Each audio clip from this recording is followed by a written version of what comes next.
اعوذ باللہ من الشیطان الرجیم، پناہ مانگتا ہوں میں اللہ کی شیطان مردود سے۔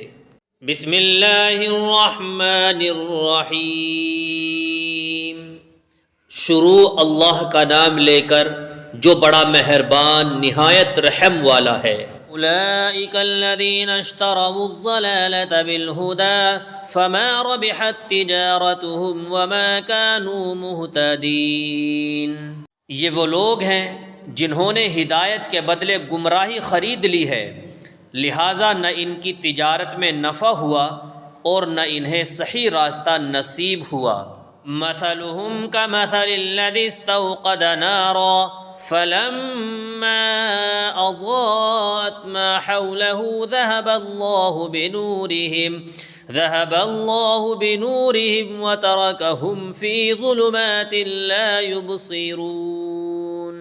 ان کی مثال اس شخص کی سی ہے جس نے ایک آگ روشن کی، پھر جب اس آگ نے اس کے ماحول کو روشن کر دیا تو اللہ نے ان کا نور سلب کر لیا اور انہیں اندھیروں میں چھوڑ دیا جو نہیں دیکھتے۔ صم بکم عمی فہم لا یرجعون، وہ بہرے ہیں، گونگے ہیں، اندھے ہیں، چنانچہ اب وہ واپس نہیں آئیں گے۔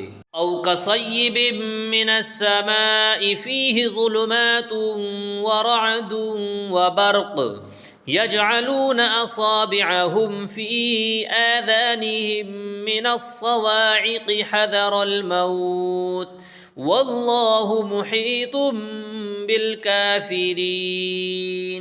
یا پھر ان منافقوں کی مثال ایسی ہے جیسے آسمان سے برستی ایک بارش ہو جس میں اندھیریاں بھی ہوں اور گرج بھی اور چمک بھی، وہ کڑکوں کی آواز پر موت کے خوف سے اپنی انگلیاں اپنے کانوں میں دے لیتے ہیں، اور اللہ نے کافروں کو گھیرے میں لے رکھا ہے۔